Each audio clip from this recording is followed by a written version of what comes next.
आज के इस वीडियो में हम लोग सीएसएस के अंदर बॉक्स मॉडल के बारे में पढ़ेंगे, जो कि एक बहुत ही इम्पोर्टेंट रोल प्ले करता है सीएसएस के अंदर। बॉक्स मॉडल होता क्या है, पहले हम लोग ये समझेंगे। जैसा कि यहाँ पे आपको एक इमेज दिख रहा है, तो एचटीएमएल के अंदर हम जो भी एलिमेंट ऐड करते हैं वो होता है बॉक्स। जो कि आपको यहाँ इमेज में कंटेंट दिख रहा है, तो जो भी हम कंटेंट या टेक्स्ट ऐड करते हैं वो एक एलिमेंट के थ्रू ऐड करते हैं, तो वो एक बॉक्स होता है। अब इस बॉक्स के अराउंड कुछ स्पेस होता है, जिसे हम लोग पैडिंग बोलते हैं। तो ये जो ब्लू वाला स्पेस आपको दिख रहा है यहाँ पे इमेज में, ये है पैडिंग। एंड पैडिंग के बाद आता है बॉर्डर। तो येलो ऑरेंज एरिया जो आपको दिख रहा है वो है बॉर्डर। जब आप किसी एक एलिमेंट पे बॉर्डर ऐड करते हैं, तो बॉर्डर और कंटेंट के बीच का जो स्पेस होता है वो पैडिंग कहलाता है। उसी तरह से यहाँ पे बॉर्डर के बाहर का जो स्पेस होता है वो मार्जिन कहलाता है। तो बॉर्डर क्या काम करता है, मार्जिन और पैडिंग को सेपरेट करता है। ठीक है, बॉर्डर के बाहर का स्पेस मार्जिन होता है और बॉर्डर और कंटेंट के बीच का स्पेस पैडिंग होता है। इन सबको मिला के ही एक बॉक्स मॉडल तैयार होता है। ठीक है, तो इस वीडियो में हम लोग देखेंगे मार्जिन क्या होता है, पैडिंग क्या होता है, बॉर्डर क्या होता है, और इसके साथ ही हम लोग एक बहुत ही इंपॉर्टेंट प्रॉपर्टी के बारे में सीखेंगे, जो कि है बॉक्स साइजिंग। तो बॉक्स साइजिंग हमें क्यों और कब यूज करना चाहिए, ये हम लोग इस वीडियो में देखेंगे। एंड हम लोग देखेंगे कि किस तरह से मार्जिन, पैडिंग, बॉर्डर ऐड किया जाता है सीएसएस के अंदर। अभी चलिए जल्दी से वीडियो को स्टार्ट करते हैं और इन सारी चीज़ों को हम लोग प्रैक्टिकल के साथ समझते हैं। एंड वीडियो को स्टार्ट करने से पहले मैं आपसे रिक्वेस्ट करूंगी कि प्लीज़ चैनल को सब्सक्राइब कर लेना, वीडियो अच्छी लगे तो वीडियो को लाइक करना, और अगर अभी तक आप लोगों ने इस फ्रंट एंड डेवलपमेंट कोर्स को फॉलो नहीं किया है, एक्सेस नहीं किया है, तो प्लीज़ इसे एक्सेस कर लेना। का लिंक आपको डिस्क्रिप्शन में मिल जाएगा या आई बटन में मिल जाएगा। तो चलिए अभी वीडियो को स्टार्ट करते हैं। तो मैं अपने फ्रंट एंड डेवलपमेंट कोर्स के फोल्डर में आ चुकी हूँ, जिसे हम लोग अभी तक यूज़ कर रहे हैं, और इसके अंदर एक नया फोल्डर बनाएंगे और इसमें नाम देंगे हम लोग वीडियो 15। फोल्डर को ओपन किया मैंने, राइट क्लिक करके ओपन विथ कोड पे क्लिक किया। यहाँ पे वीएस कोड ओपन हो चुका है। अब यहाँ पे जल्दी से एक एचटीएमएल फाइल बना लेते हैं हम लोग। तो index.html नाम का एक फाइल बनाया मैंने इस फोल्डर के अंदर। यहाँ पे शिफ्ट के साथ 1 प्रेस करके हमें एंटर करना है और कंट्रोल और माउस व्हील को स्क्रॉल करना है, तो आपका कोड यहाँ पे जूम हो जाएगा। अभी यहाँ पे हम लोग टाइटल ऐड कर लेते हैं। टाइटल दे देते हैं CSS बॉक्स मॉडल, और इसे मैं मिनिमाइज करती हूँ। एंड CSS के लिए हम लोग यहाँ पे स्टाइल टैग लगा लेते हैं हेड टैग के अंदर। इसे हम लोग इंटरनल CSS बोलते हैं। ये मैंने CSS के लिए यहाँ पे ऐड कर लिया स्टाइल टैग। अब आते हैं बॉडी टैग के अंदर, और यहाँ पे एक एलिमेंट लेंगे, टैग लेंगे डिव टैग। तो ये क्या होता है, ये एक कंटेनर की तरह होता है। जैसे सेक्शन टैग होता है वैसे ही सेम वही काम डिव भी करता है। बट सेक्शन एक सिमेंटिक टैग होता है और डिव एक नॉन सिमेंटिक टैग होता है, और ये ब्लॉक लेवल एलिमेंट भी होता है। डिव एक कंटेनर की तरह काम करता है, मीन्स कि इसके अंदर हम लोग मल्टीपल एलिमेंट ऐड कर सकते हैं। जैसे एक बॉक्स के अंदर हम लोग बहुत सारी चीज़ें स्टोर कर सकते हैं, ऐड कर सकते हैं, वैसे ही डिव के अंदर हम लोग बहुत सारे एलिमेंट ऐड कर सकते हैं। अभी यहाँ पे डिव एक सिंगल एलिमेंट ले रही हूँ मैं, और यहाँ पे इस डिव के अंदर एक टेक्स्ट ऐड कर देते हैं box1, और यहाँ पे एक क्लास भी ऐड करेंगे। यहाँ पे क्लास भी ऐड कर देते हैं box1। एंड यहाँ पे एक और एलिमेंट लूंगी मैं, और इसमें क्लास दे देते हैं box2, और यहाँ पे भी कर देते हैं box2। अभी यहाँ पे CSS में box1 को सेलेक्ट करते हैं और इसमें एक बैकग्राउंड कलर ऐड करते हैं। सपोज यहाँ पे मैंने कर दिया एंटिक वाइट कर दिया। इसी तरह से यहाँ पे box2 को भी सेलेक्ट करते हैं, box2, और इसमें भी एक बैकग्राउंड कलर ऐड करते हैं। इसमें बैकग्राउंड कलर सपोज दे देते हैं एक्वा। और अब यहाँ पे गो लाइव पे क्लिक करती हूँ मैं, और इसे ब्राउजर पे ओपन करती हूँ। तो ये देखो box1 box2 यहाँ पे ऐड हो गया है। अभी यहाँ पे आप देखो box1 के ऊपर पूरा जो हमारा पेज है वो कहाँ से स्टार्ट हो रहा है, टॉप से। यहाँ पे टॉप से देखो थोड़ा सा स्पेस दिख रहा है, यहाँ पे लेफ्ट में भी थोड़ा सा स्पेस दिख रहा है, राइट में भी थोड़ा स्पेस दिख रहा है। तो ये क्यों दिख रहा है, यहाँ पे अभी मैंने स्क्रीन को कुछ इस तरह से रख लिया है। तो ये टॉप, लेफ्ट, राइट से जो एक्स्ट्रा स्पेस आपको दिख रहा है इस दोनों बॉक्स के ऊपर, ये इसलिए दिख रहा है ना, क्योंकि CSS क्या करता है, बाय डिफॉल्ट सारे एलिमेंट पे कुछ ना कुछ मार्जिन, पैडिंग वगैरह ऐड करके देता है हमें। तो इसके लिए हम लोग क्या करते हैं, हमने यूनिवर्सल सेलेक्टर के बारे में पढ़ा था, जिसे स्टार के साथ सेलेक्ट करते हैं। इसमें हम लोग क्या करेंगे, M:0 लिख सॉरी M:0 लिख के आप एंटर करोगे तो मार्जिन 0 हो जाएगा। अभी देखो, अभी जो स्पेस दिख रहा था टॉप से लेफ्ट राइट से, वो अब कुछ नहीं दिख रहा है, मीन्स कि जो भी बाय डिफ़ॉल्ट मार्जिन सीएसएस के थ्रू ऐड हो रहा था, उसे अभी मैंने 0 कर दिया। तो जो भी मार्जिन था बाय डिफ़ॉल्ट वो अभी चला गया है।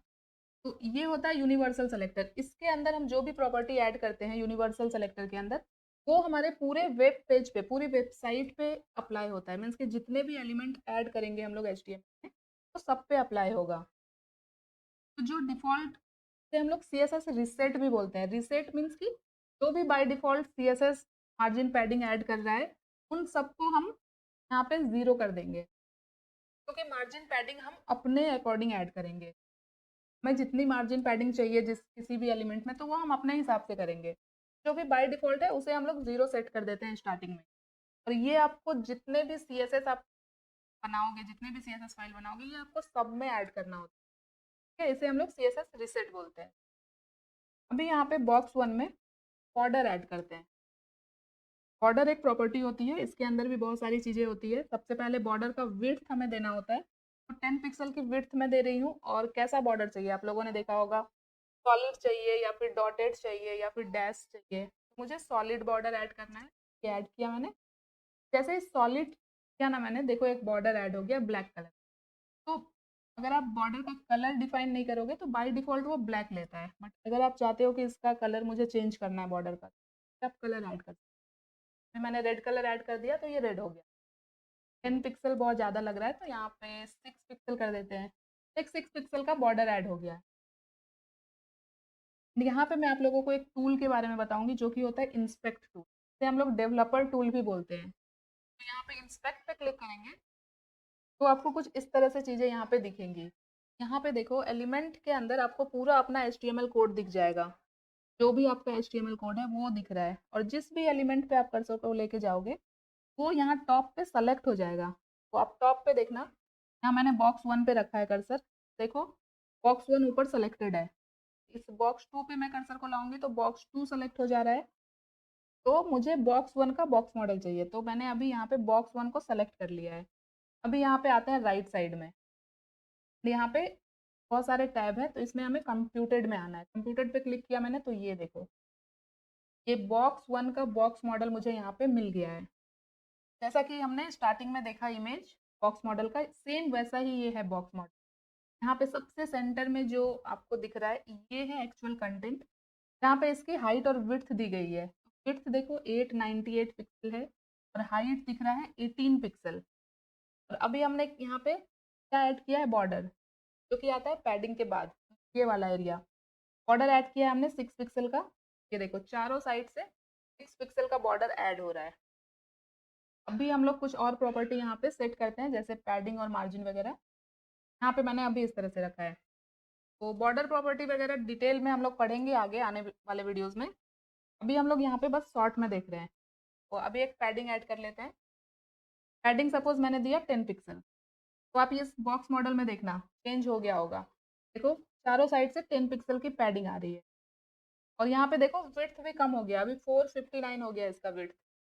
पैडिंग क्या काम करता है ये आपने देखा होगा। अभी अगर मैं इसे कमेंट करूँ तो देखो ये जो टेक्स्ट है बिल्कुल बॉर्डर से सटा हुआ है चारों साइड से, है ना। बट जैसे ही पैडिंग ऐड करेंगे तो कंटेंट और बॉर्डर के बीच में स्पेस ऐड हो जाता है। पैडिंग ऐड करने पे कंटेंट और बॉर्डर के बीच का एरिया पैडिंग कहलाता है। ये वैल्यू आप जितनी बढ़ाओगे 20 पिक्सल कर देंगे, देखो और ज़्यादा स्पेस क्रिएट हो गया कंटेंट और बॉर्डर के बीच में। ये होता है पैडिंग। यहाँ पे भी देखो 20 पिक्सल का पैडिंग ऐड हो गया है। तो अभी यहाँ पे पैडिंग जैसे मैंने एक ही वैल्यू ऐड किया तो 20 पिक्सल टॉप में भी ऐड होगा, राइट में भी ऐड होगा, बॉटम में भी ऐड होगा और लेफ्ट में भी ऐड होगा। और ये क्लॉक वाइज चलता है। वही अगर मैं यहाँ पे दो वैल्यू ऐड करूँ, एक मैंने ऐड किया 20 पिक्सल, एक मैंने ऐड किया 10 पिक्सल, तो फर्स्ट वाली जो वैल्यू होगी वो होगी टॉप और बॉटम की वैल्यू। ये देखो पैडिंग पे टॉप और बॉटम में कितना है 20 पिक्सल। कर्सर के पास देखना आप ध्यान से, टॉप और बॉटम 20 पिक्सल, लेफ्ट राइट में देखो 10 पिक्सल। जब हम दो वैल्यू ऐड करते हैं तो फर्स्ट वाला टॉप बॉटम की वैल्यू होती है और सेकंड लेफ्ट राइट की। तो हम यहाँ पे तीन वैल्यू भी ऐड कर सकते हैं। यहाँ पे तीसरी वैल्यू में 12 पिक्सल ऐड करूँगी। तो ये देखो, यहाँ पे आप बॉक्स मॉडल में आपको क्लियर समझ में आएगा। फर्स्ट वाला जो वैल्यू है ये हो जाएगा टॉप का वैल्यू। सेकेंड जो वैल्यू है, जब हम तीन वैल्यू लेते हैं तो सेकेंड वाली जो वैल्यू होती है वो होती है लेफ्ट राइट की वैल्यू। देखो लेफ्ट राइट में 10 पिक्सल दिख रहा होगा पैडिंग आप, है ना, लेफ्ट में भी 10 राइट में भी 10। बॉटम वाली आती है ये थर्ड वैल्यू 12 पिक्सल। इस तरह से हम यहाँ पे चार वैल्यू भी ऐड कर सकते हैं 15 पिक्सल। तो ये क्लॉक वाइज चलेगा। फर्स्ट क्या आएगा हमारे पास, टॉप, देन आएगा right, then bottom, then left. तो अगर आपको डिफरेंट डिफरेंट वैल्यू ऐड करना है पैडिंग में तो आप लोग चार वैल्यू यूज़ कर सकते हो, और अगर चारों साइड से एक ही वैल्यू रखना है तो हम लोग एक ही वैल्यू ऐड कर सकते हैं। यहाँ पे अभी 20 पिक्सल रहने देते हैं। तो ये हो गया पैडिंग। इसी तरह से हमारे पास होता है मार्जिन। मार्जिन के लिए मार्जिन प्रॉपर्टी ही होती है। अभी मार्जिन में भी मैं यहाँ पे सपोज 25 पिक्सल ऐड करती हूँ। तो ये देखो, इस बॉक्स के चारों साइड में देखो स्पेस आ गया। ये वाइट बैकग्राउंड देखो, मार्जिन में कोई बैकग्राउंड नहीं होता है क्योंकि ये बॉर्डर के बाहर होता है। जो बैकग्राउंड ऐड करते हैं वो सिर्फ कंटेंट तक ही ऐड होता है, मार्जिन पे ऐड नहीं होता है बैकग्राउंड। तो ये स्पेस यहाँ पे आ चुका है।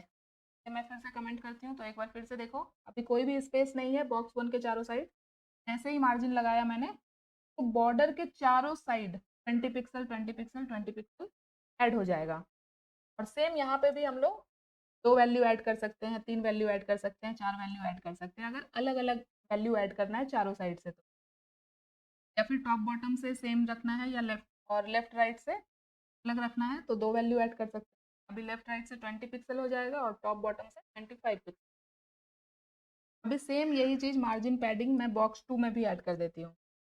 यहाँ बॉक्स टू में भी ऐड कर, बॉक्स टू में हमने बॉर्डर नहीं लगाया है तो यहाँ पे बॉर्डर भी ऐड कर लेते हैं बॉक्स टू के अंदर। और यहाँ पे बॉक्स टू के बॉर्डर के कलर को चेंज कर देते हैं, चलो ब्लैक ही रख लेते हैं।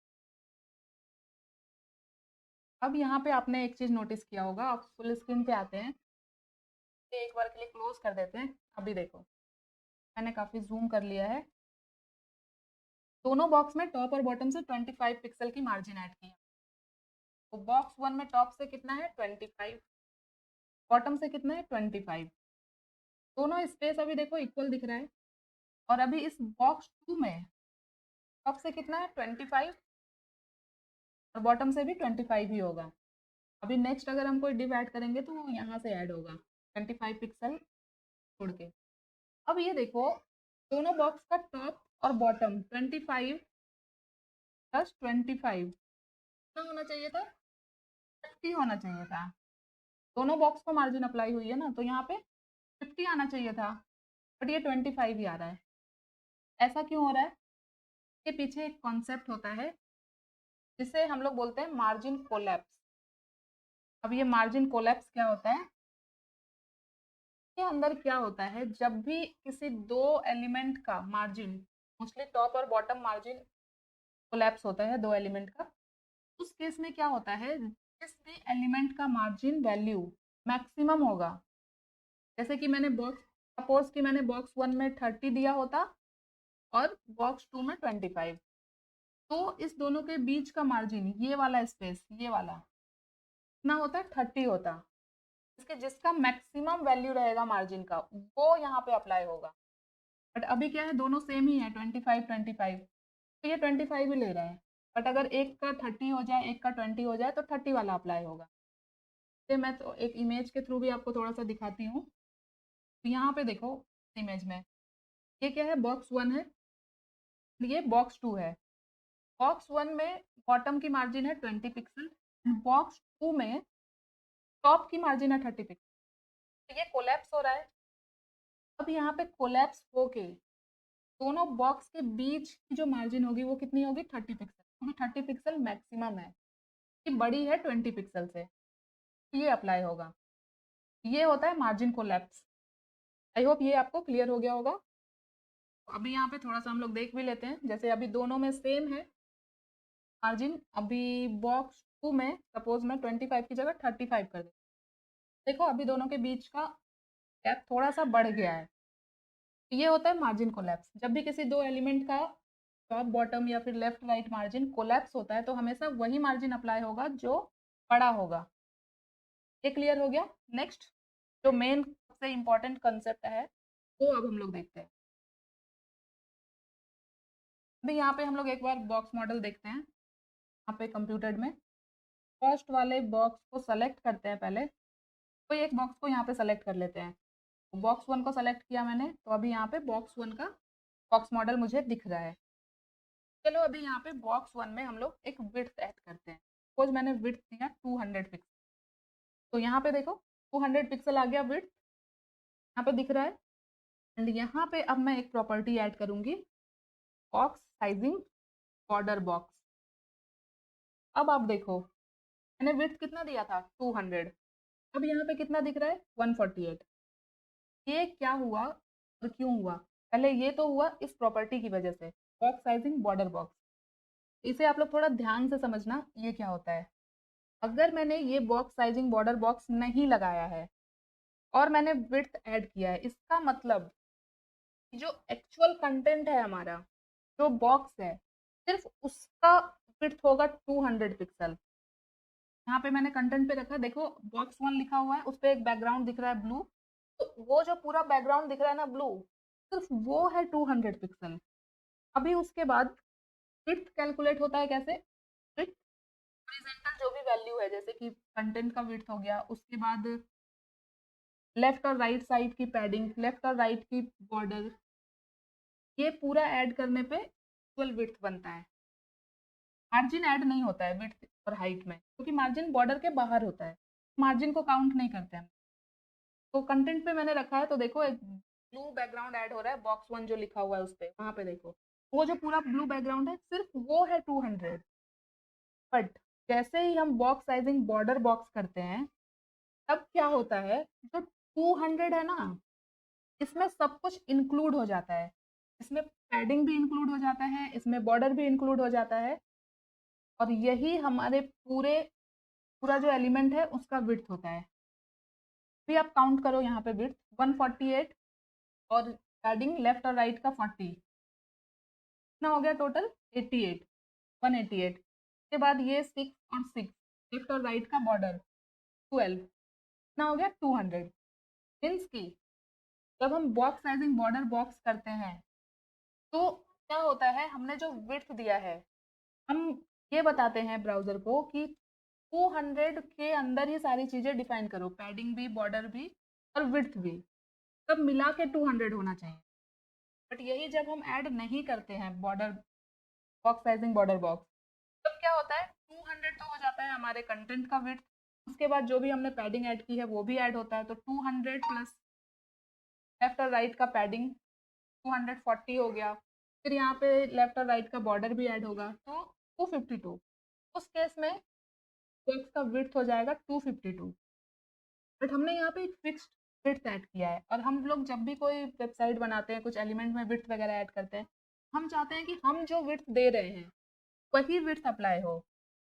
उसके लिए हम लोग box sizing border box add करते हैं, और इस प्रॉपर्टी को हम लोग सारे एलिमेंट के लिए अप्लाई करना चाहते हैं, तो हम लोग इसे भी कहाँ पे ऐड कर देते हैं, यूनिवर्सल सेलेक्टर के अंदर।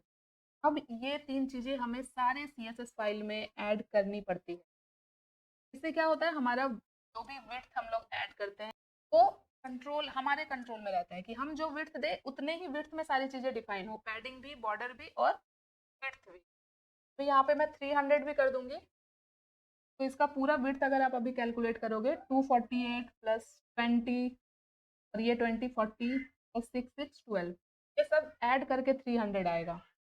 तो सारी हॉरिजेंटल वाली चीज़ें ऐड करने से हमें विड्थ मिलती है। और उसी तरह से यहाँ पे अगर मैं अभी हाइट ऐड कर दूँ, हाइट भी कर दूँ 200 पिक्सल, तो हाइट भी देखो, हाइट वर्टिकली ऐड होगा, सारे वर्टिकल जो भी वैल्यू ऐड की है हमने वो ऐड होगा। अभी देखो एक्चुअल कंटेंट का हाइट कितना दिख रहा है 148, तो ब्लू एरिया दिख रहा है वो हाइट है 148। ब्लू एरिया के बाहर लाइट सा पिंक कलर जो दिख रहा है वो है टॉप और बॉटम की पैडिंग, जो कि 40 पिक्सल होगी ऐड करने पे, 20 20 40। के बाद रेड वाला जो बॉर्डर है वो है 6 पिक्सल, तो टॉप और बॉटम 6 पिक्सल ऐड करने पे ये पूरा हाइट मिलेगा हमें। तो इसीलिए box sizing border box important होता है, ताकि हम जो भी हाइट और विड्थ ऐड कर रहे हैं वो हमारा फिक्स्ड रहे। अगर हम ये ऐड नहीं करेंगे तो हमारा हाइट और विड्थ, उसमें पैडिंग भी ऐड हो जाएगा, बॉर्डर भी ऐड हो जाएगा, मार्जिन ऐड नहीं होगा, क्योंकि मार्जिन बॉर्डर के बाहर होता है। तो ये इंपॉर्टेंस होता है बॉक्स साइजिंग बॉर्डर बॉक्स का। अभी हमने बॉक्स मॉडल को समझ लिया अच्छे से। आई होप आपको अभी सारी चीज़ें क्लियर हो गई होगी, किस तरह से मार्जिन पैडिंग वगैरह ऐड किया जाता है, किस तरह से विड्थ कैलकुलेट होता है, बॉक्स साइजिंग का क्या इंपॉर्टेंस है, मार्जिन कोलैप्स क्या होता है, सारी चीज़ें आपको क्लियर हो गई होगी।